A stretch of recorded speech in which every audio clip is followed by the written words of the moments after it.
Elena Sánchez se despertó a las 5 de la mañana con el sonido del despertador, aunque su cuerpo llevaba ya mucho tiempo acostumbrado a despertarse un minuto antes de la señal. 30 años, la edad en la que una mujer todavía es joven, pero ya ha acumulado suficiente experiencia vital como para reconocer la falsedad a 1 kilómetro de distancia. La verdad es que, en el caso de su propio marido, por alguna razón prefería cerrar los ojos ante lo evidente. Se levantó de la cama, intentando no hacer ruido. Borja roncaba en su lado de la cama, despatarrado como una estrella de mar. Olía a alcohol. ¿La noche anterior había vuelto a llegar tarde? Balbuceando algo ininteligible sobre una reunión con amigo. Elena no quiso averiguar los detalles. ¿Para qué? De todos modos, solo escucharía otra sarta de mentiras, elegantemente envueltas en la promesa de que iba a cambiar. Fue a la cocina, puso la cafetera y miró por la ventana. Abril apenas comenzaba, pero la primavera ya se había hecho dueña de todo. Los árboles al otro lado de la ventana de su piso, en un bloque de un barrio obrero, se habían cubierto de un tierno verdor, y el aire se había llenado de esa frescura especial que solo se siente en esta época del año. Elena se sirvió un café y se sentó a la mesa, disfrutando de los escasos minutos de silencio. Su jornada laboral en el taller de confección empezaba a las 8 de la mañana, pero tardaba 2 horas en llegar, cogiendo 2 autobuses. El trabajo de costurera nunca había sido su sueño, pero le proporcionaba unos ingresos estables, pequeños, sí, pero seguros. Elena cosía ropa de trabajo para empresas de construcción, chaquetas, monos, chalecos. Sus manos se movían con rapidez y precisión, como si supieran por sí solas lo que tenían que hacer. En 7 años trabajando en el taller, se había convertido en una de las mejores operarias. La jefa del taller, doña Valentina, a menudo la ponía como ejemplo a las novatas. Así es como hay que trabajar, decía, sin fallos ni retrasos. A las 6 se despertó Mateo, su hijo de 6 años. El niño se frotó los ojos y caminó descalzo hasta la cocina, sonriéndole a su madre con cara de sueño. Tenía el pelo alborotado y la marca de la almohada en la mejilla.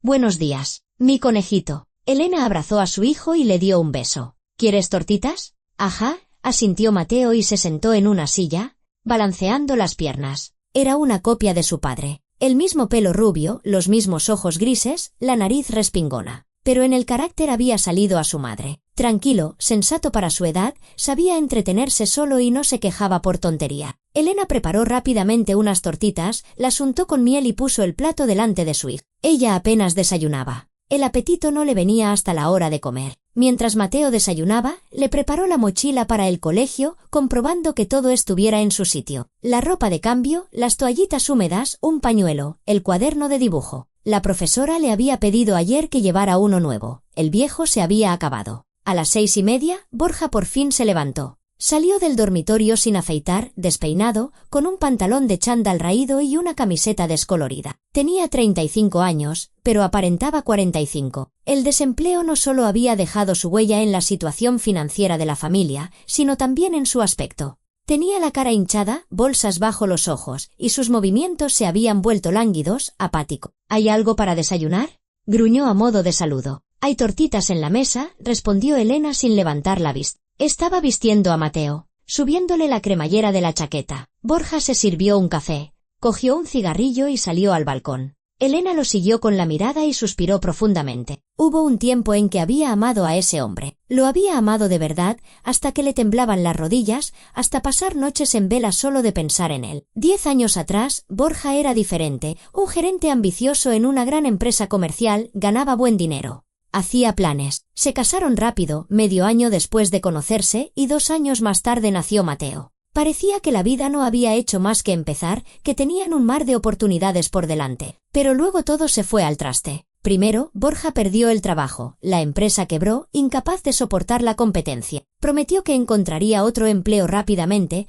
pero los meses pasaban uno tras otro. Enviaba currículums por docenas, pero recibía pocas respuestas y aún menos invitaciones para entrevistas. Luego empezaron los préstamos. Primero en los bancos, supuestamente para desarrollar un negocio propio que nunca llegó a abrir. Después, en empresas de microcréditos, ya simplemente para tapar agujeros en el presupuesto, pagar el alquiler, comprar comida. Y, paralelamente, se enganchó a los casinos en línea. Elena se enteró por casualidad cuando cogió su teléfono para mirar la hora. La aplicación abierta mostraba una pérdida de 250 € en una sola noche.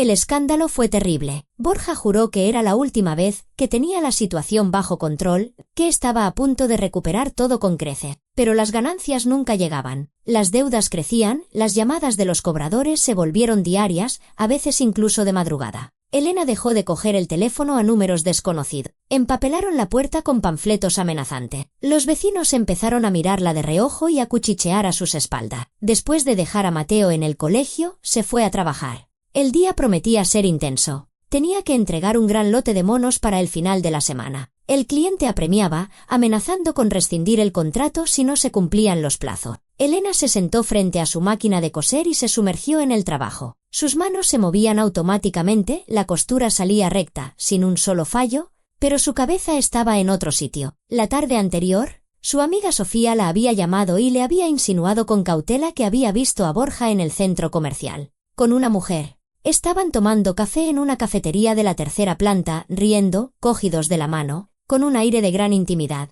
La mujer iba muy maquillada y vestía ropa cara. Sofía se disculpó, pero consideraba que era su deber informarla. Elena le agradeció la información y colgó. No montó ninguna escena. ¿Qué sentido tenía? Su matrimonio se había convertido desde hacía mucho en una formalidad, en un domicilio y un apellido compartido. El amor se había evaporado, solo quedaba la costumbre y la responsabilidad hacia Mateo. La jornada laboral se alargó lentamente. Elena cosió 10 monos, bebió 3 tazas de té y apenas habló con sus compañeras. Todas sabían que su situación familiar era complicada, pero nadie se metía a preguntar. Respetaban su silencio y su concentración. Solo la vieja maestra Zenaida, al pasar a su lado, le puso una mano en el hombro y le dijo en voz baja: «Aguanta, muchacha». Elena asintió, sin levantar la cabeza. Un nudo en la garganta le impedía hablar. A las 6 de la tarde, recogió a Mateo del colegio y se fue a casa. El niño le contaba que hoy habían hecho dinosaurios de plastilina y que luego habían jugado al escondite en el patio. Y que él se había escondido también, que tardaron 10 minutos en encontrarlo. Elena lo escuchaba a medias, sonriendo y asintiendo. Sus pensamientos estaban muy lejos. Calculaba si el dinero le alcanzaría para pagar las facturas y comprar comida hasta el próximo sueldo. Faltaban todavía 2 semanas para cobrar y en la cartera solo le quedaban 50 euros. En casa les esperaba Borja.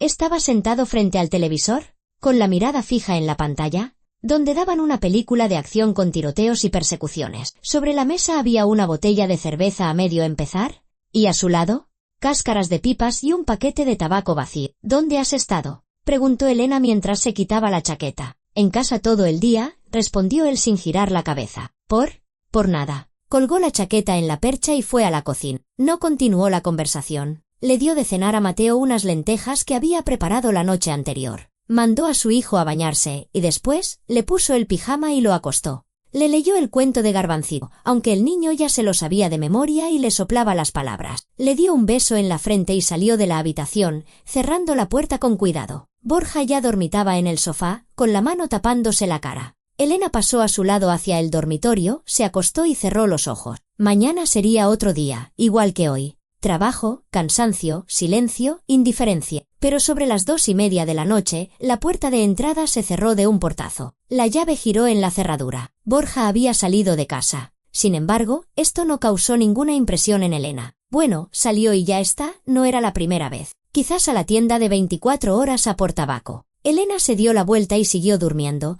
pero la mañana siguiente lo pondría todo patas arriba. El teléfono sonó a las 5:30. Elena, medio dormida, lo buscó a tientas en la mesita de noche y contestó sin mirar el número. En la pantalla ponía número desconocido. «Diga».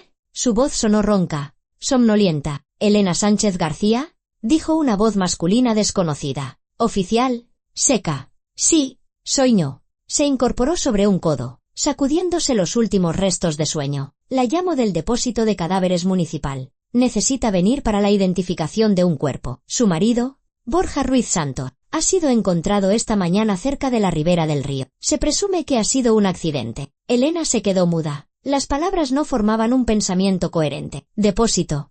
Identificación. Borja.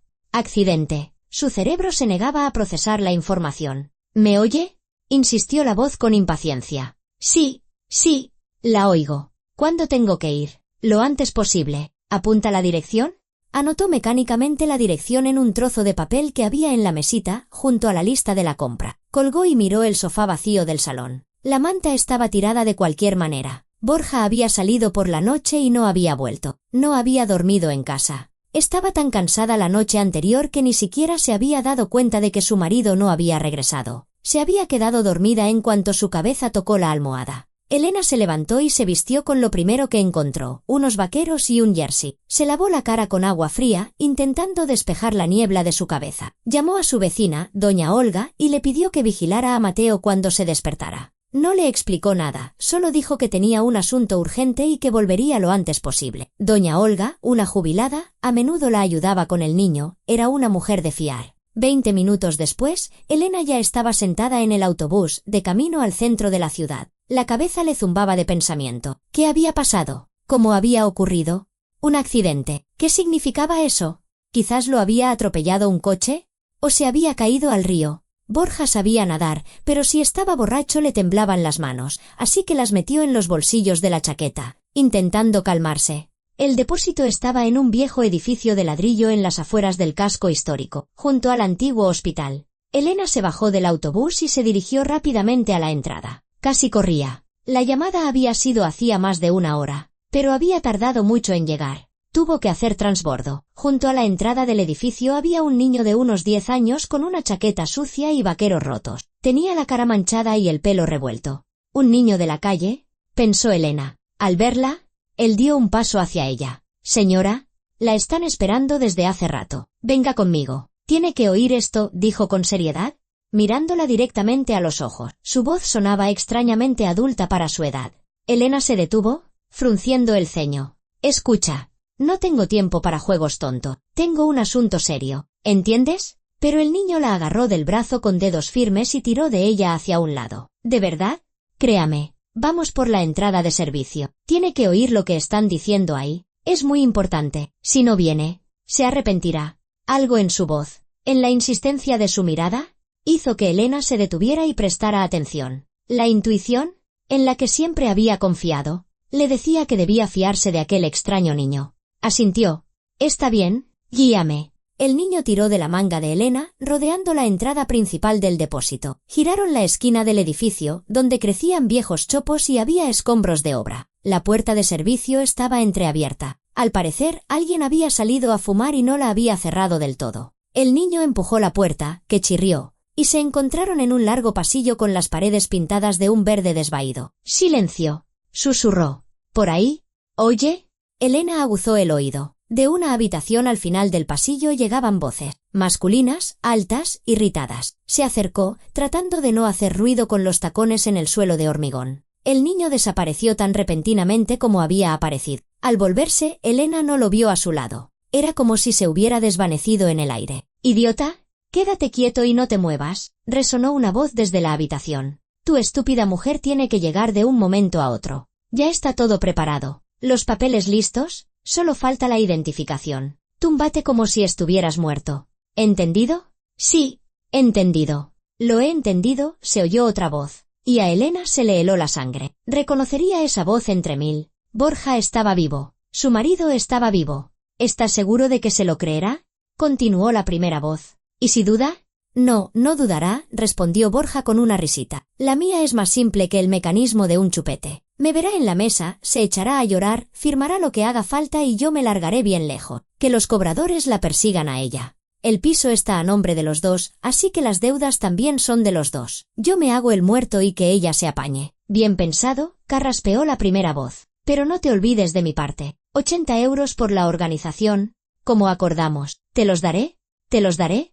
¿A dónde voy a ir? Lo importante es que todo salga bien. Elena estaba de pie en el pasillo y una furia hervía en su interior, tan fuerte que apretó los puños y su respiración se aceleró. Así que era una farsa. Una muerte fingida. Una estafa para cargarle todas las deudas y desaparecer. Se imaginó cómo podría haber entrado allí y como una ingenua, llorando sobre el cuerpo de su marido, firmando los papeles y luego los cobradores habrían empezado a acribillarla a llamadas, a exigirle dinero, a amenazarla. Mateo lo habría visto todo. Su hijo quedaría traumatizado por deudas ajenas, por una irresponsabilidad ajena. No, eso no iba a pasar. Elena abrió la puerta de par en par y entró en la habitación. Allí había dos hombres. Uno con una bata blanca, claramente un celador del lugar, el otro, con una chaqueta gastada. Sobre una mesa metálica yacía Borja, cubierto con una sábana hasta el pecho. Al ver a su mujer, se quedó paralizado un segundo. Sus ojos se abrieron de par en par, llenos de terror. Elena se acercó a la mesa, levantó la mano, y con todas sus fuerzas, le dio una bofetada en la mejilla. El sonido del golpe resonó por la habitación, rebotando en las paredes de azulejo. Borja se incorporó de un salto, llevándose la mano a la cara. La sábana cayó al suelo. ¿Tú qué haces aquí?,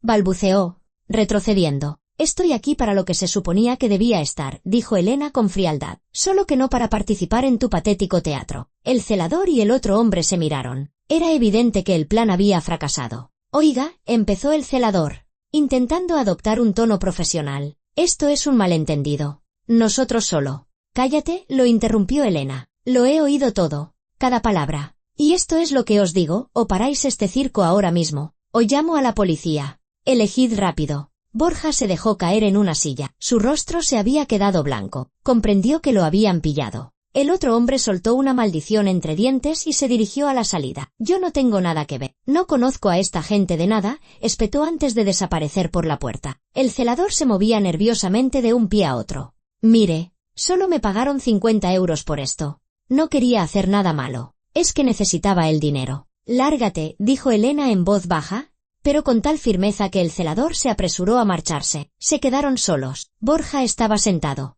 con la vista clavada en el suelo. Elena lo miraba con asco y, por primera vez en muchos años, no sentía ni lástima ni pena, solo un frío desprecio. Querías dejarnos a Mateo y a mí con tus deudas, dijo lentamente. Querías escapar, haciéndote pasar por muerto. ¿Te das cuenta de lo bajo y ruin que es eso? Elena, yo no tenía otra salida, empezó él, pero ella lo interrumpió. ¿Que no tenías otra salida? Podrías haber buscado trabajo. Podrías haber dejado de malgastar mi dinero en el casino. Podrías haberte comportado como un hombre y no como una rata cobarde. Pero no. Elegiste el camino más vil. Los cobradores me amenazan. Prometieron romperme las piernas. ¿Y ese es mi problema? ¿El problema de Mateo? La voz de Elena se elevó. ¿Pensaste en tu hijo cuando planeabas todo esto?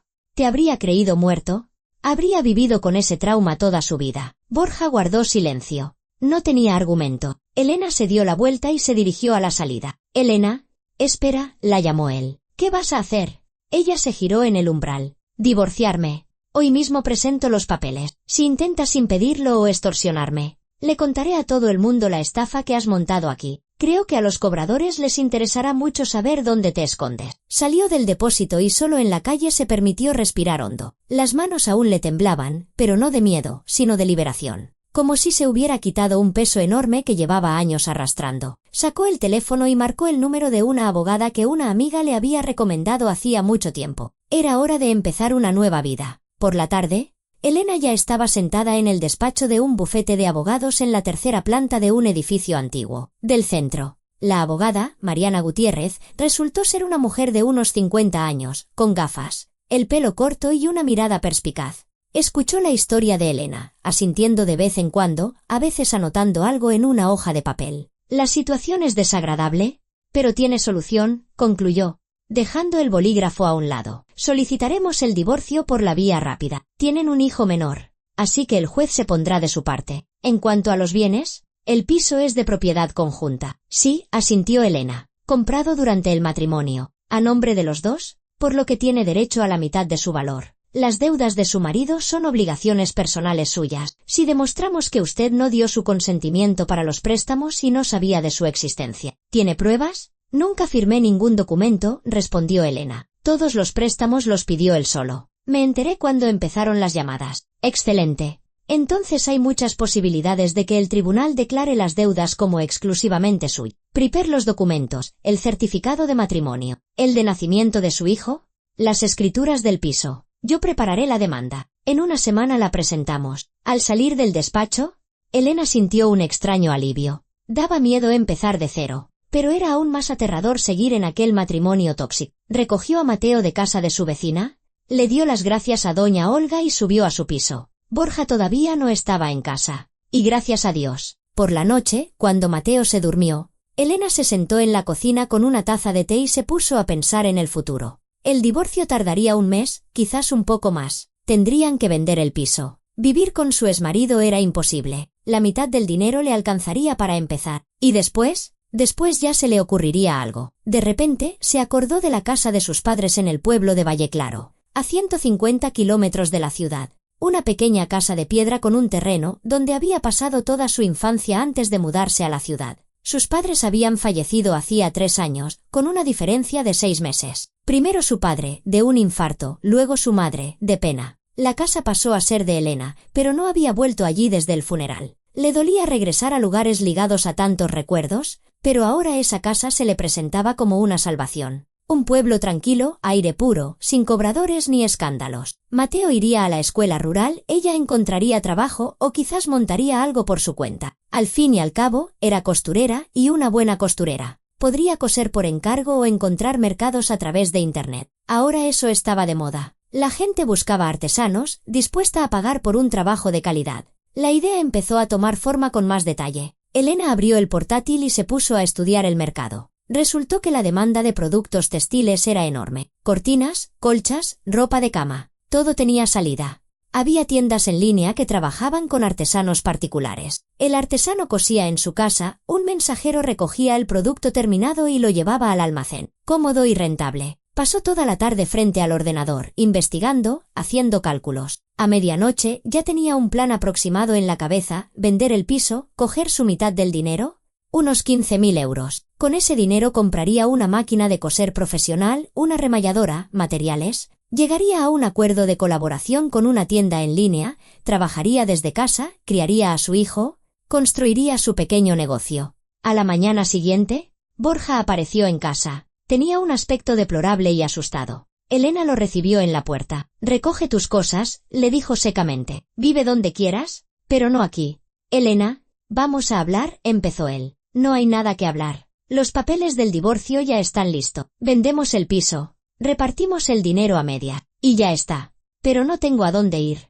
Ese es tu problema. Tú querías escapar y abandonarnos. Así que no te hagas la víctima». Borja comprendió que seguir insistiendo era inútil. En silencio, preparó una bolsa con sus cosas y se fue, dando un portazo. Elena lo siguió con la mirada y sintió como si una enorme piedra se le cayera de los hombros. Las semanas siguientes pasaron en un ajetreo constante. El tribunal fijó la fecha de la vista. Elena reunió todos los documentos necesarios. En la vista, Borja intentó reclamar una parte mayor del piso, alegando que él también había contribuido a la compra. Pero la abogada Mariana Gutiérrez cortó rápidamente esos intentos, presentando pruebas de que la mayor parte de la hipoteca la había pagado Elena con su sueldo. El tribunal dictó sentencia: disolver el matrimonio, otorgar la custodia del hijo a la madre, vender el piso y repartir los fondos a partes iguales. Las deudas del marido se declararon como obligaciones personales suyas, ya que Elena no había dado su consentimiento para su contratación ni figuraba como avalista. Un mes después, el divorcio se hizo oficial.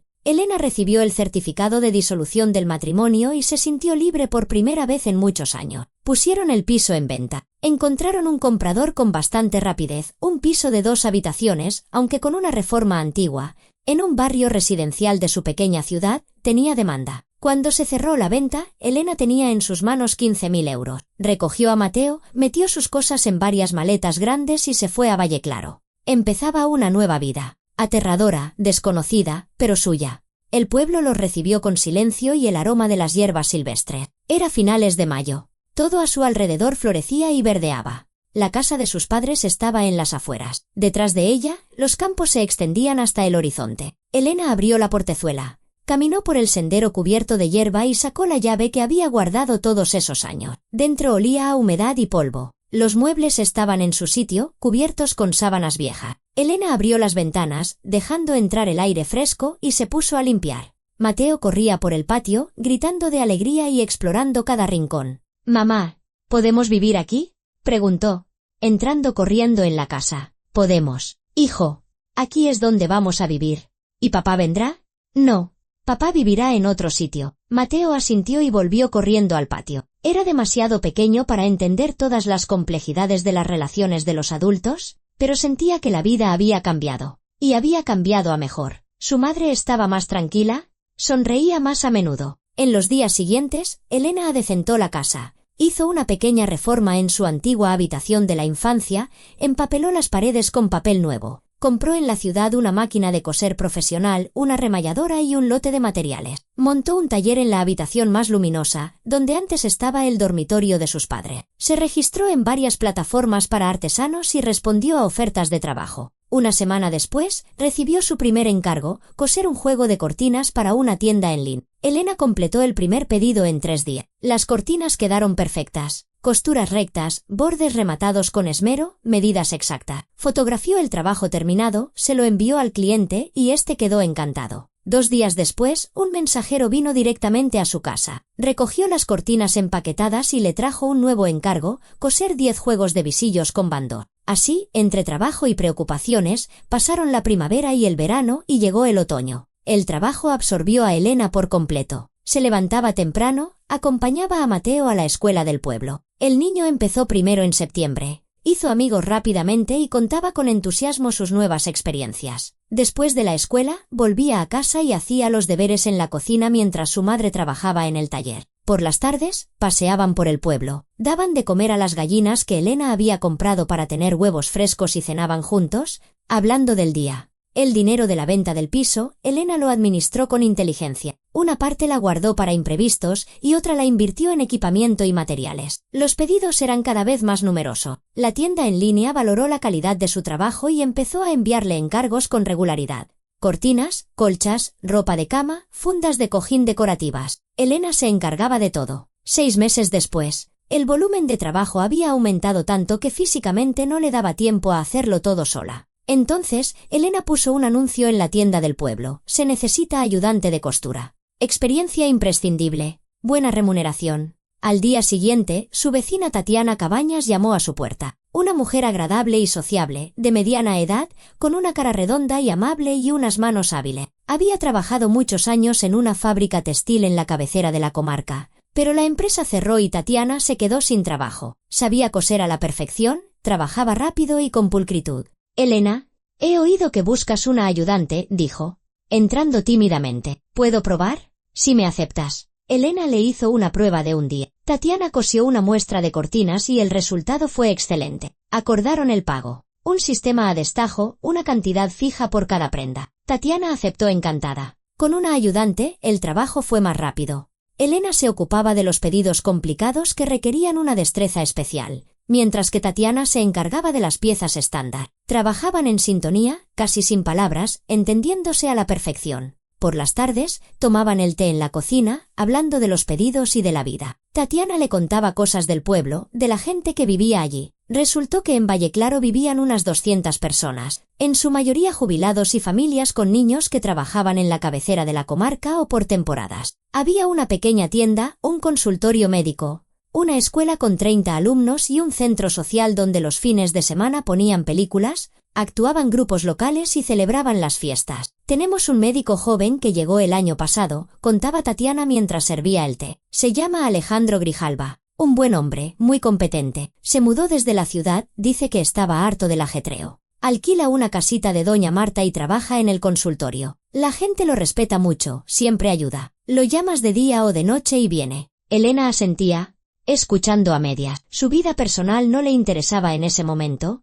Tenía suficientes preocupaciones con el trabajo y la crianza de Mateo. Pero el destino tenía otros planes. Un día, a finales de octubre, Mateo volvió del colegio pálido y con fiebre. Elena lo acostó, le dio un antitérmico, pero por la tarde la fiebre le subió a 39 grados. El niño se quejaba de dolor de garganta, apenas podía tragar. Elena se puso una chaqueta y corrió al consultorio. Allí la recibió un hombre alto y joven con bata blanca y una mirada amable. Alejandro Grijalva escuchó sus quejas, cogió su maletín médico y la acompañó. Tras examinar a Mateo, emitió su veredicto. Anginas. Es fuerte, pero se cura. Le recetaré antibióticos y enjuagues. Lo principal es que guarde reposo absoluto, tranquilidad y beba mucho líquido. Volveré en 3 días para ver cómo va el tratamiento. Dejó las recetas. Le explicó detalladamente cómo darle los medicamentos y se dispuso a marcharse. Elena lo acompañó hasta la puerta. Muchísimas gracias, dijo sinceramente. No sé qué habría hecho sin usted.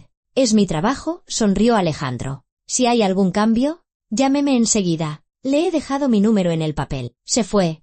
Y Elena se quedó junto a la ventana, mirándolo marchar. Algo en aquel hombre le inspiraba confianza, su calma, su fiabilidad, su sincera preocupación. Sacudió la cabeza, ahuyentando los pensamientos, y volvió junto a su hijo. Mateo estuvo enfermo una semana. Alejandro venía todos los días a comprobar su estado y ajustar el tratamiento. A veces se quedaba a tomar un té, le contaba cosas de su trabajo, de la vida en el pueblo. Elena escuchaba, respondía escuetamente, pero poco a poco empezó a abrirse. Alejandro no se entrometía, no hacía preguntas innecesarias, simplemente estaba ahí, tranquilo y fiable. Cuando Mateo se recuperó, Alejandro vino por última vez, examinó al niño y asintió satisfecho. Todo bien, sano como una manzana, ya puede ir al colegio. Muchísimas gracias. Elena le tendió un sobre con dinero por las visitas, pero Alejandro negó con la cabeza. ¿Qué hace? Yo trabajo por un sueldo. No hace falta nada. Pues al menos tómese un té de despedida, insistió ella. Se sentaron en la cocina, tomando té con un bizcocho casero que Elena había horneado temprano por la mañana.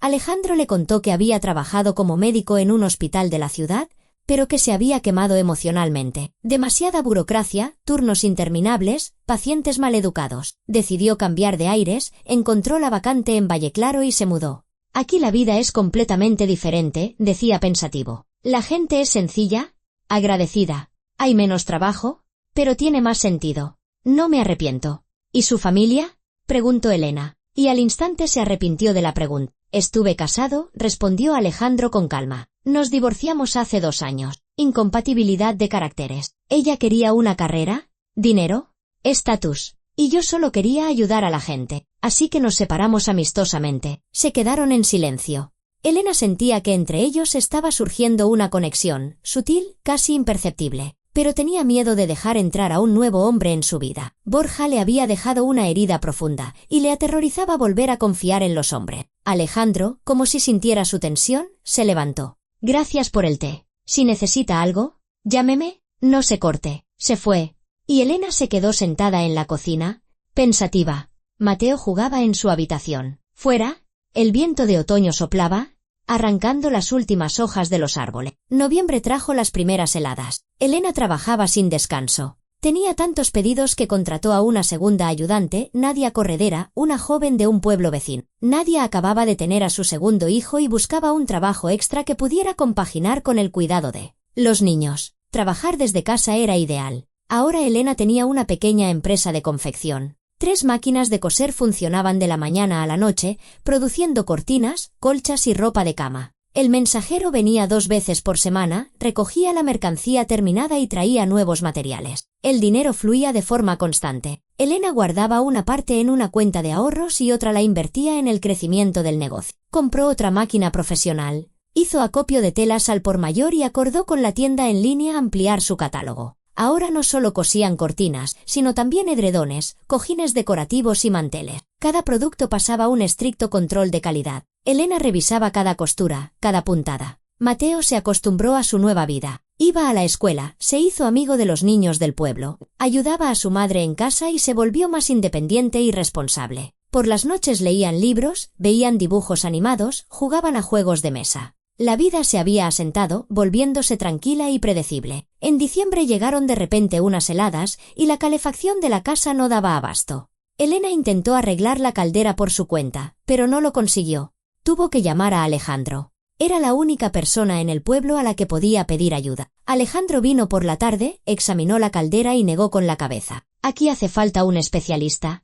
Pero puedo conectar temporalmente un radiador eléctrico para que no paséis frío. Y mañana llamaré a un técnico de la comarca. Estuvo trasteando con los cables, instalando el radiador, mientras Elena se quedaba a su lado, sosteniendo una linterna. Cuando todo estuvo listo, lo invitó a cenar. Hace tanto por nosotros, al menos déjeme invitarle a cenar. Alejandro no se negó. Se sentaron los 3 a la mesa, Elena, Alejandro y Mateo. El niño parloteaba sin parar, contándole al médico cosas del colegio, de sus amigos, de cómo corrían por los pasillos jugando al pilla-pilla en el recreo. Alejandro escuchaba atentamente, hacía preguntas, bromeaba. Era evidente que a Mateo le caía muy bien. Después de cenar, Alejandro ayudó a recoger la mesa y fregó los platos, a pesar de las protestas de Elena. Luego tomaron un té y la conversación, de alguna manera, derivó hacia temas personales. ¿Cría a su hijo sola?, preguntó Alejandro con cautela. Sí, respondió Elena escuetamente. Me divorcié y nos mudamos aquí con mi hijo. Mi exmarido resultó no ser la persona que yo creía. Entiendo, asintió Alejandro.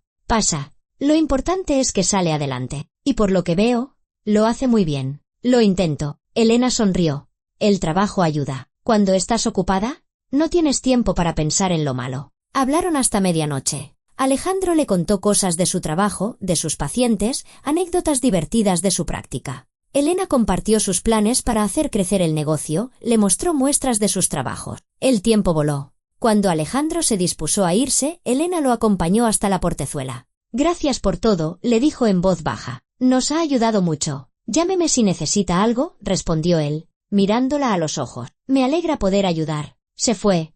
Y Elena se quedó junto a la portezuela, observando su figura alejarse. Algo estaba cambiando en su interior. El miedo a una nueva relación se desvanecía poco a poco, dando paso a una tímida esperanza. El invierno pasó volando. Elena trabajaba, criaba a su hijo y se veía con Alejandro. Se convirtió en un invitado habitual en su casa. Venía a revisar la caldera, a arreglar el porche o simplemente a tomar un té. Mateo se encariñó con él, lo llamaba tío Alex, y se alegraba con cada visita. Elena sentía que Alejandro no era indiferente a ella, pero él no forzaba las cosas, no la presionaba. Le daba tiempo y ella se lo agradecía. Después de Borja, necesitaba recuperarse, aprender a confiar de nuevo. En febrero ocurrió lo que Elena más temía. A última hora de la tarde, llamaron a la puerta. Abrió y se quedó helada en el umbral. En el porche estaba Borja, sucio, sin afeitar, con los ojos asustados. Elena, déjame pasar la noche, murmuró. Por favor, no tengo a dónde ir. ¿Qué haces aquí?, preguntó ella con frialdad. Los cobradores me han encontrado. Me amenazan. Pensé en esconderme aquí, en el pueblo. Nadie me encontrará. Te equivocas. Vete ahora mismo. Elena, soy el padre de Mateo. No puedes. ¿Puedo?, lo interrumpió. Dejaste de ser su padre hace mucho tiempo. Vete o llamo al sargento. Borja intentó colarse en la casa, pero Elena cerró la puerta de un portazo y echó el cerrojo. Él golpeó la puerta, gritó, suplicó.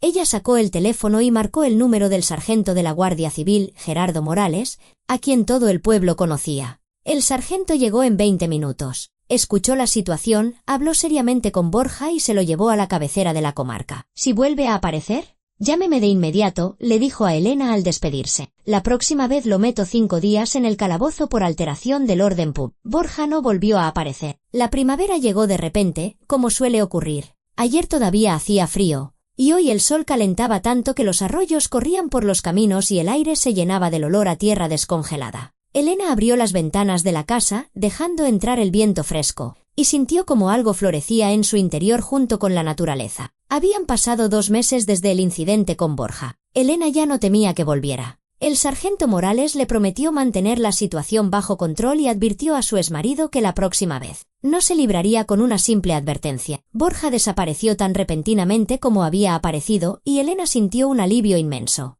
Ahora podía vivir tranquila, sin mirar atrás. El negocio prosperaba. Para marzo, Elena ya no solo recibía pedidos de una tienda en línea, sino también de varios clientes particulares que la encontraban a través de conocidos. La fama de la artesana, que cosía con calidad y cumplía los plazos, se extendía rápidamente. Gente de la comarca e incluso de la capital de la provincia empezó a encargarle cortinas a medida, colchas para habitaciones infantiles, juegos de sábanas de telas caras. El dinero ya no solo alcanzaba para vivir, sino también para pequeños caprichos. Elena le compró a Mateo la bicicleta con la que había soñado todo el invierno. El niño estaba encantado, recorría los caminos del pueblo desde la mañana hasta el anochecer. También renovó los muebles de la casa, cambió el viejo frigorífico por uno nuevo. Compró una lavadora y una secadora. Muy práctico, ahorraba tiempo. Tatiana y Nadia trabajaban como un reloj. Llegaban a las 9 de la mañana, se sentaban a sus máquinas y cosían hasta las 6 de la tarde, con una pausa para comer. Elena preparaba la comida para todas. Se convirtió en una costumbre.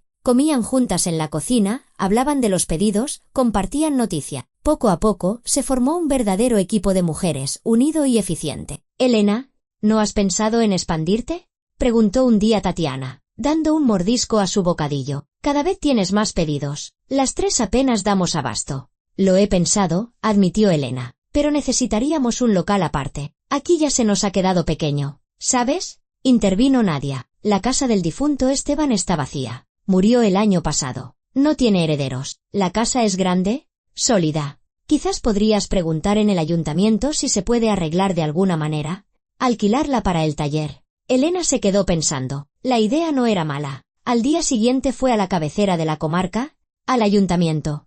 Allí la recibió la jefa del Departamento de Patrimonio, Valeria Serrano, una mujer de mediana edad con expresión seria. ¿La casa de Esteban Pardo?, repitió, consultando su ordenador. Sí, es de propiedad municipal. Efectivamente, no hay herederos. ¿Quiere alquilarla? Sí, para un taller de costura. Me dedico a la confección textil, trabajo con tiendas en línea. Necesito ampliar. Valeria Serrano le hizo varias preguntas, le pidió que presentara unos documentos. Una semana después, el contrato de alquiler estaba listo. La cantidad era simbólica. Al ayuntamiento le interesaba que las casas vacías no se vinieran abajo, sino que se utilizaran. Elena se puso manos a la obra con la reforma con entusiasmo. Contrató a unos hombres del pueblo que arreglaron el tejado, cambiaron la instalación eléctrica y encalaron las paredes. Ella misma pintó las ventanas, puso linóleo, colocó las mesas y las máquinas de coser. Un mes después, el taller estaba listo, espacioso, luminoso, con 3 puestos de trabajo y una gran mesa para cortar tela. La mudanza fue rápida.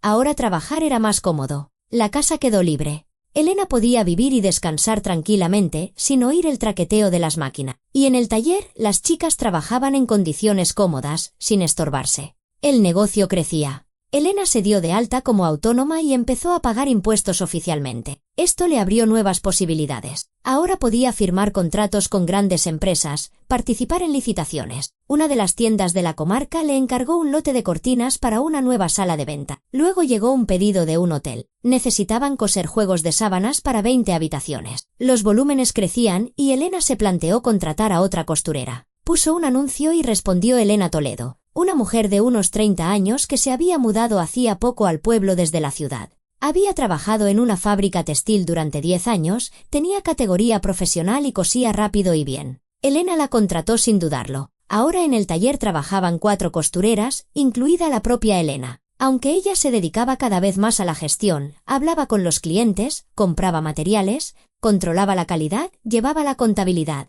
Por las noches se sentaba frente al ordenador y revisaba facturas y pedido. Planificaba el trabajo para la semana siguiente. Mateo había crecido, se había vuelto más independiente. En segundo, sacaba buenas notas, especialmente le gustaban las matemáticas y la educación física. La profesora lo elogiaba por su constancia y esfuerzo. El niño hizo amigos, Miguel y Carlos. Juntos iban en bicicleta, jugaban al fútbol, construían cabañas en el bosque. Elena se alegraba de ver a su hijo feliz. La mudanza al pueblo le había sentado bien. Aire puro, espacio, la posibilidad de correr y jugar en la calle sin restricciones. Aquí no había el ajetreo de la ciudad, la agresividad, el peligro. Aquí los niños crecían libres y sanos. La relación con Alejandro se desarrollaba lenta pero firmemente. Él seguía visitándolos, ayudando en casa, pasando tiempo con Mateo. A veces iban los 3 al bosque a por setas, al río a pescar, a las fiestas del centro social. Elena sentía que se estaba encariñando cada vez más con aquel hombre, pero aún temía dar el paso definitivo. Un día, a finales de abril, Alejandro los invitó a un picnic. Fueron en su coche a un lago que estaba a 10 kilómetros del pueblo. El lugar era increíblemente hermoso, rodeado de un pinar, el agua transparente, el aire embriagador.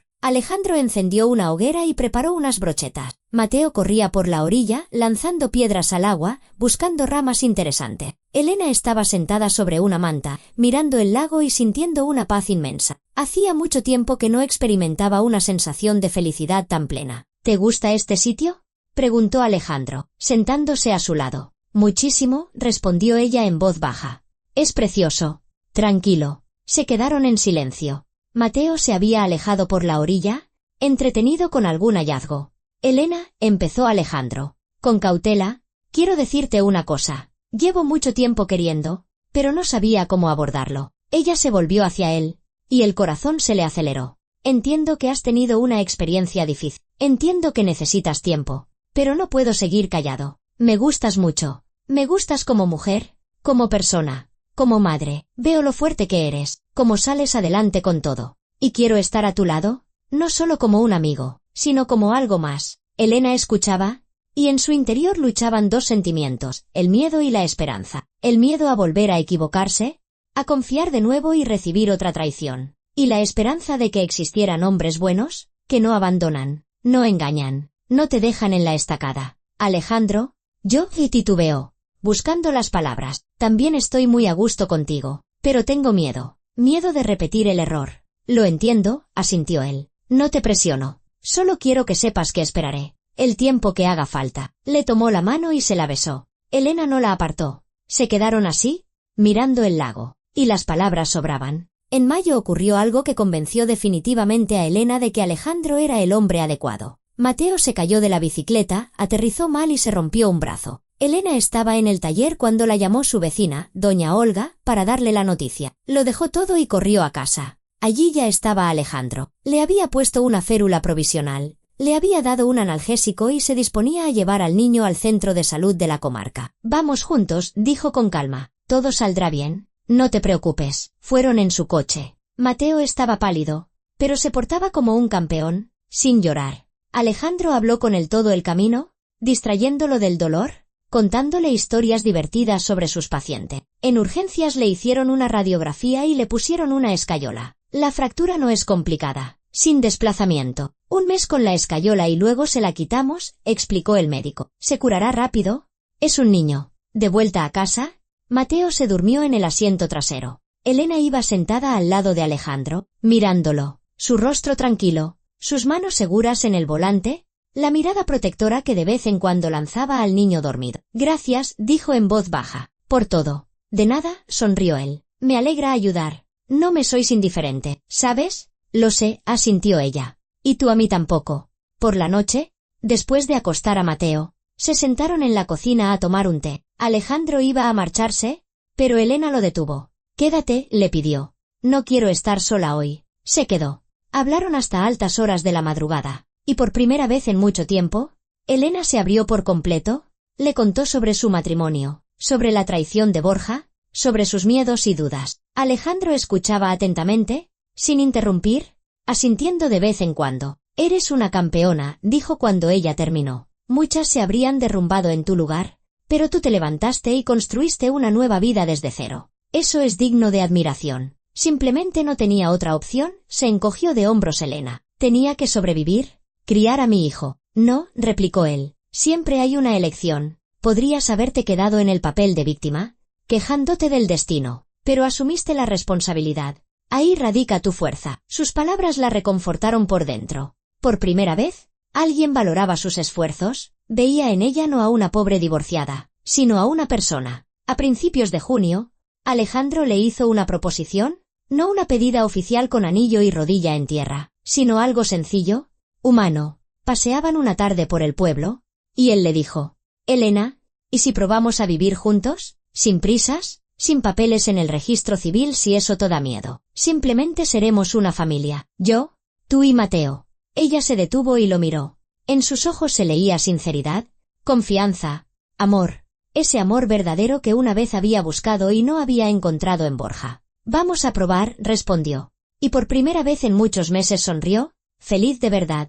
Alejandro se mudó con ellos una semana después. Trajo sus pocas pertenencias, las guardó en el armario y ya está. Sin complicaciones, sin roces. Se integró en sus vidas de forma natural, como si siempre hubiera estado allí. Mateo lo recibió con alegría. El tío Alex ahora vivía con ellos, lo que significaba que podrían pasar más tiempo juntos. La vida se volvió aún más plena y feliz. Alejandro trabajaba en el consultorio. Elena se ocupaba del negocio. Mateo estudiaba en la escuela. Por las noches se reunían para cenar, compartían las novedades, hacían planes. Los fines de semana iban al campo, recibían visitas, iban a los conciertos del centro social. En julio, Elena recibió un gran pedido de una cadena hotelera de la provincia. Necesitaban confeccionar los textiles para 3 nuevos hoteles. El volumen era enorme, los plazos ajustados. Convocó una reunión con las chicas y decidieron qué podían hacer. Trabajaron en 2 turnos, a veces 12 horas al día. Alejandro ayudaba en lo que podía, preparaba las cenas, se ocupaba de Mateo, la apoyaba moralmente. Completaron el pedido a tiempo. La cadena hotelera quedó satisfecha con la calidad,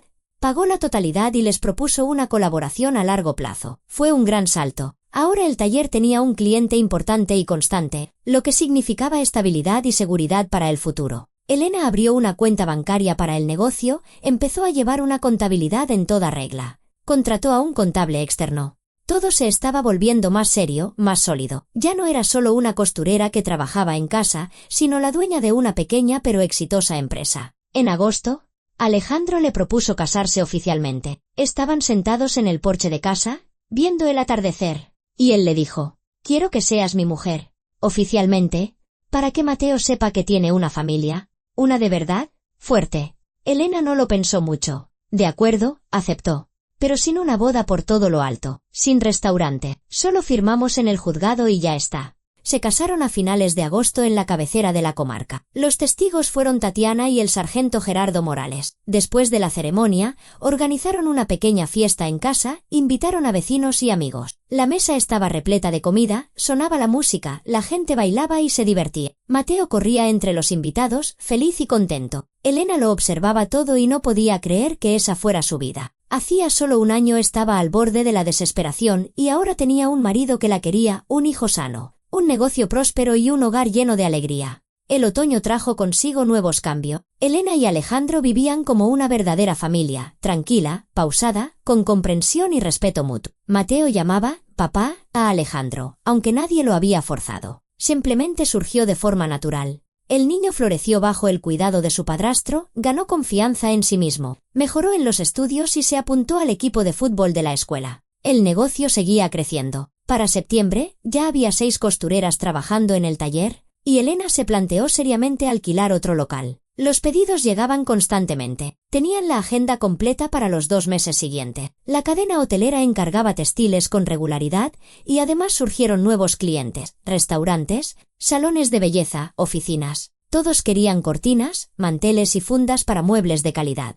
Elena contrató a una directora comercial, Xenia Lavín, una joven enérgica de la comarca que entendía mucho de publicidad y marketing. Xenia creó perfiles del taller en las redes sociales, publicó fotos bonitas de los trabajos y empezó a escribir un blog. Las solicitudes llovieron a cántaros. El dinero entraba a raudales. Pero Elena seguía siendo la misma, modesta, sensata, sin que el éxito se le subiera a la cabeza. Ahorraba parte de los beneficios, invertía en el crecimiento y pagaba a las chicas un sueldo digno. Tatiana, Nadia y Elena trabajaban a gusto, valorando las buenas condiciones y el trato justo. En octubre ocurrió algo que Elena esperaba desde hacía tiempo, pero para lo que, aún así, no estaba preparada. Una noche, tarde, llamaron a la puerta. Alejandro abrió y se encontró en el umbral a 2 hombres con chaquetas de cuero. Eran cobradores. Preguntaron si allí vivía Borja Ruiz. No, respondió Alejandro con firmeza. Aquí vivo yo con mi mujer y mi hijo. El señor Ruiz no vive aquí ni ha vivido nunca. ¿Y dónde lo encontramos?, preguntó uno de los cobradores con agresividad. Nos debe 3.000 euros. Con los intereses ya van por 5.000.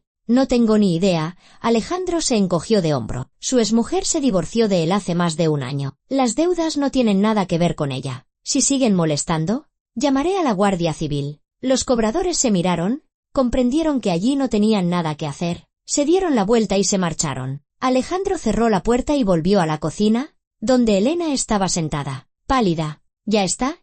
Tranquila, la calmó. Se han ido. No volverán. ¿Cómo sabían la dirección?, preguntó ella en voz baja. Seguramente Borja se fue de la lengua, o los mandó él mismo para fastidiarte. Pero no importa. Lo importante es que no tienen nada contra ti. No eres avalista ni CEO deudora. El divorcio está formalizado. Los bienes repartidos. Legalmente, estás limpia.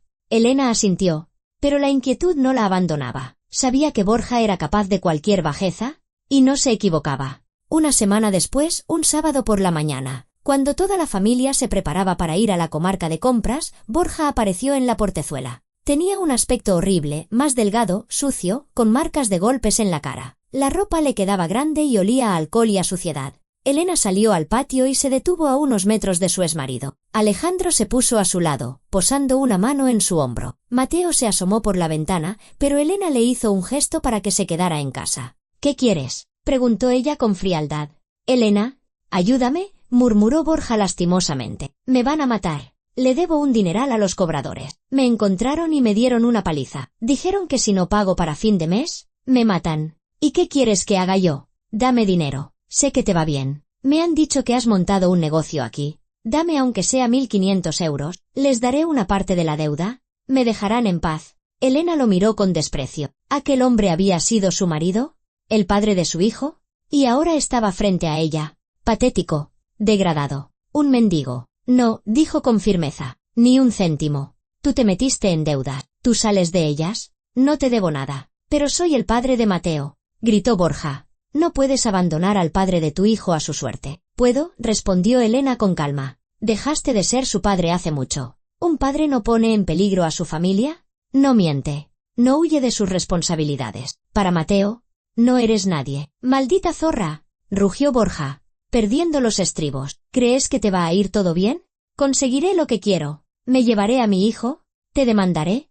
Arruinaré tu taller. Alejandro dio un paso al frente. Se acabó la conversación. Lárgate de aquí antes de que llame a la Guardia Civil. ¿Y tú quién coño eres? Borja lo señaló con el dedo. ¿Crees que puedes reemplazarme como padre de mi hijo? No lo conseguirás. Ya lo he reemplazado, respondió Alejandro con calma. Y lo hago mucho mejor de lo que tú lo hiciste jamás. Ahora, vete. Borja se quedó allí, respirando con dificultad, luego escupió en el suelo y se dirigió a la portezuela. Al salir, se dio la vuelta. Os arrepentiréis, de todo os arrepentiréis. Desapareció tras la esquina. Elena se quedó temblando de tensión. Alejandro la abrazó. No tengas miedo. No puede hacer nada. Son solo las amenazas de un hombre desesperado. Pero Alejandro se equivocaba. Borja, en efecto, tramaba algo. A la semana siguiente, a Elena le llegó una citación judicial. Borja había presentado una demanda solicitando una pensión compensatoria, alegando que no podía trabajar y necesitaba el apoyo económico de su exmujer. También exigía que se estableciera un régimen de visitas con su hijo. Elena se sentó a la mesa con los documentos y llamó a su abogada, Mariana Gutiérrez.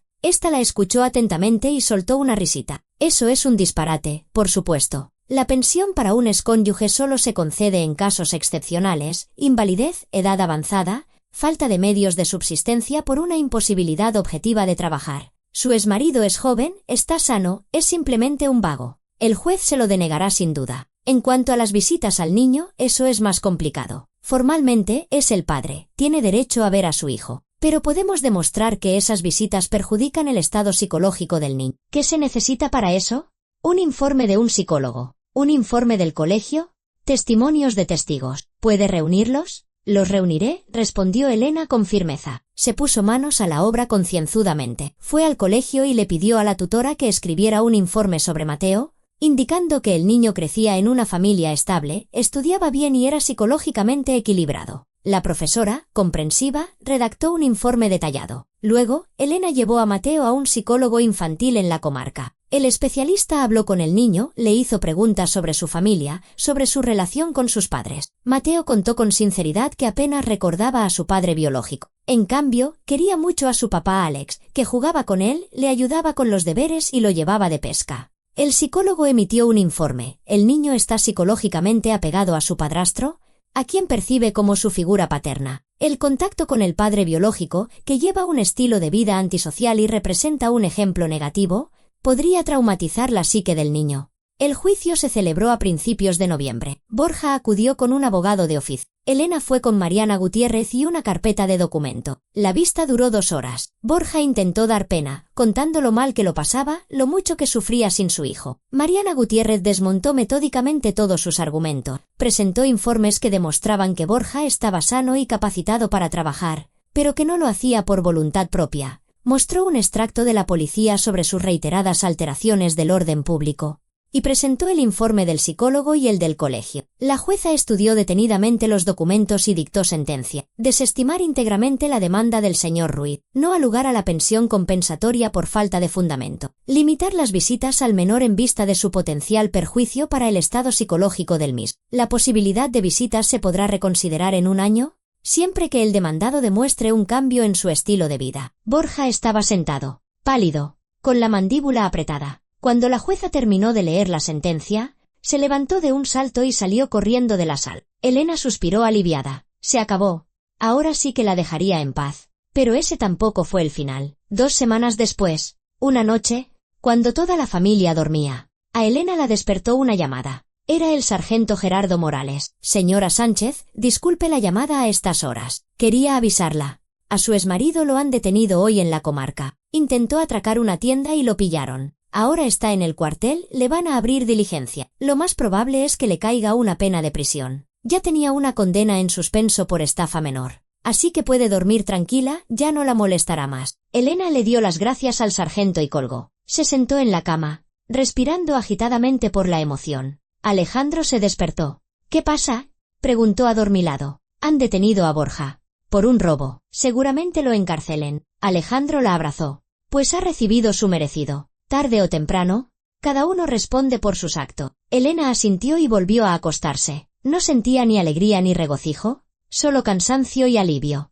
Aquel capítulo de su vida, por fin, se había cerrado definitivamente. La vida continuaba. Diciembre trajo el ajetreo prenavideño. El taller trabajaba a pleno rendimiento. Todo el mundo quería renovar su casa para las fiestas. Elena y las chicas cosían cortinas, manteles y fundas de cojín decorativas con motivos navideños. Tenían tanto trabajo que tuvieron que contratar a 2 costureras más de forma temporal. En Nochevieja, Elena hizo balance. En un año, el negocio había crecido 5 veces. El beneficio neto superaba el 1.000.000 de euros. Todas las empleadas recibieron una buena paga extra. La propia Elena podía permitirse cosas con las que antes ni soñaba. Se compró un coche, reformó la casa, ahorró dinero para los estudios de Mateo. Celebraron el año nuevo en casa, en familia. Elena, Alejandro, Mateo, Tatiana con su marido, Nadia con sus hijos. La mesa estaba repleta de manjares, el árbol de Navidad brillaba, la música sonaba. Los niños corrían, los adultos hablaban, reían. A medianoche, cuando todos salieron al patio a lanzar fuegos artificiales,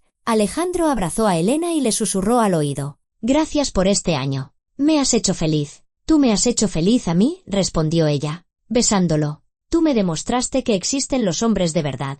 Mateo corrió hacia ellos, feliz y excitado. «Mamá, papá, mirad qué cohete ha tirado el tío Gerardo». Miraron al cielo, donde se deshacían luces de colores, y Elena pensó en el giro radical que podía dar la vida. Hacía solo 2 años, estaba en el fondo del pozo. Un matrimonio infeliz, deudas, desesperación. Y ahora tenía un marido que la quería, un hijo feliz, un negocio próspero y un hogar lleno de calor y alegría. Aquel niño en el depósito de cadáveres la había salvado. Si no hubiera sido por él, habría caído en la estafa de Borja, habría firmado los papeles, habría asumido deudas ajenas. La vida habría tomado otro camino, oscuro, sin esperanza. Pero el destino le dio una oportunidad, y ella la aprovechó. A veces los muertos resucitan, pero solo para mostrar a los vivos lo muertos que estaban por dentro. ¿Y los caídos se levantan?